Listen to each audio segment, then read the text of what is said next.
आमचे नेते प्रशांत मालक परिचारक समाधान दादा अवताडे साहेब व आमचा भाजप पक्ष यांच्यातर्फे मी आज नगराध्यक्षाचा अर्ज भरलेला आहे. तरी मला खात्री आहे मीच निवडून येणार. का तर आम्ही जनता आमच्या मागे आहे. आम्ही जनते गोरगरिबांचे सर्वांचे आम्ही कामे करत राहतो. जनता आम्हाला मतदान करेल.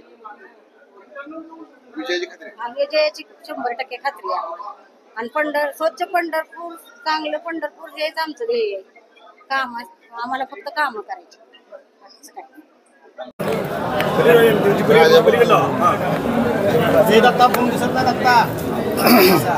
आदरणीय मोठे मालक आदरणीय औदुंबर अण्णा पाटील असू द्या, यशवंतभाऊ पाटील असू द्या, देवेंद्र भाऊ भिंगे असू द्या किंवा शरददेव वसंतदादा काळे सर्वांसह मी काम केलेलं.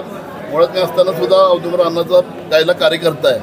औदुंबर अण्णा असू द्या, मोठे मालक असू द्या, प्रशांत मालक असू द्या, उमेश मालक असू द्या, गेले मी 35 वर्ष आले पंढरपूरच्या लोकांची सेवा करत आलेलो आहे. मी नगराचे असताना सुद्धा मोठ्या प्रमाणात आपल्याला माहिती आहे की शहरामध्ये मोठ्या प्रमाणात मी स्वच्छता अभियान राबवलं आहे. गाडगे महाराज स्वच्छता अभियान राबवलेलं आहे. आणि विशेष म्हणजे नगराचे असताना नगराच्या आपल्या दारी आला की मी प्रत्येक घरामध्ये जाऊन स्वच्छता सर्व पंढरपूरातले कर्मचारी एका भागामध्ये घेऊन पंढरपूरची स्वच्छता केली. आरोग्य असू द्या, पिण्याच्या पाण्याची असू द्या, दिवाबत्ती असू द्या, रस्ते बांधणे असू द्या किंवा आधी काय असू द्या लोक समस्या.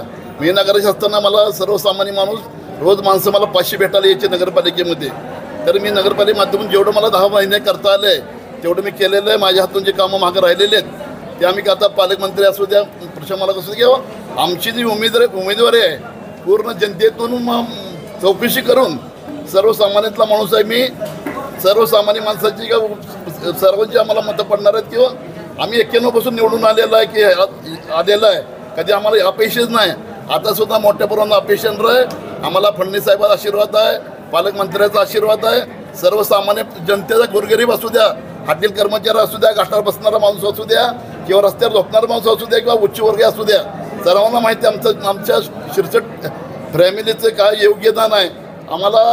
आम्ही कधी आमच्या घराचा, आमच्या मुलाबाळाचा आम्ही कशाचा विचार केला नाही. आम्ही करोना काळामध्ये सुद्धा मोठे मालक आजारी होते पुण्याला. मी सुद्धा सोलापूरमध्ये आजारी होतो करोना काळामध्ये. लोक आई बाप वारले तरी मशानभूमी जात नव्हते. मी स्वतः मशानभूमीमध्ये जाऊन प्रेताची विल्हेवाट लावून लोकांना धान्य लोकांना मला एक प्रश्न पडला होता की लोकांना माझ्यातून काय तर मी 15 ते 20 लाख रुपये त्यांना लोकांना घरी सगळं घरपोच मी धान्य पुरवलेलं आहे. आणि ह्याच्या पुढं सुद्धा मला आता काय माणसं धूळ झाले बरोबर आहे. आमच्या नगराध्यक्ष पहिला साधनात असू द्या त्यांनी सुद्धा काम आमच्या प्रशांत मालकाच्या माध्यमातून केलेले आहेत. जे आता जे धूळ झाले म्हणतात पण आपल्याला सगळ्यांना माहिती आहे शहरवाशांना की आपली अतिवृष्टी मोठ्या प्रमाणात झालेले, रस्ते खचलेले आहेत. आता येणाऱ्या काळामध्ये आपण बघितलं वर सत्ता मोदीची आहे, खाली सुद्धा आपले फडणवीस साहेब आहेत. जर नगरपालिकेचे कामं करायचं असेल, जनतेची मोठ्या प्रमाणात कामं व्हावं असं वाटत असेल तर फडणवीस साहेबांच्या नेतृत्वाखाली आम्ही प्रशांत मालकाच्या नेतृत्वाखाली, पालकमंत्री नेतृत्वाखाली आम्ही मोठ्या प्रमाणात वरून निधी आणू आणि रस्ते बांधणे असू द्या, कॉम्युनिटी असू द्या, गटारी असू द्या किंवा स्वच्छ पाणी पिण्याचे पाणी असू द्या. आपण पंढरपुरामध्येही पहिले बघितलं, आपण लहान होतो, तुम्ही पत्रकार लहान असतात किंवा मी लहान असेल, 1 टाकी असायची मनीषा नगरला. पंढरपूर शहरामध्ये प्रशांत मालकाच्या माध्यमातून आपण 18 टाक्या बांधलेले आहेत. आपल्याला माहीत आहे कामं केली नाहीत, ही नाहीत, कोण काम केले नाही. मी 91 सालापासून कोण नव्हते आत होते तेव्हापासून मी काम करतो प्रशांत मालकाच्या माध्यमातून. तर येणाऱ्या काळामध्ये आम्ही नगराशी निश्चित होणाऱ्या काय अडचण नाही. मला कोणाचं आव्हान नाही काय ना. आम्ही सर्वसामान्यातला माणूस आहे. आम्ही जनतेतनं उमेदवार चौकशी करून पालकमंत्री मुख्यमंत्री पण दिलेले कामं करत राहू आम्ही.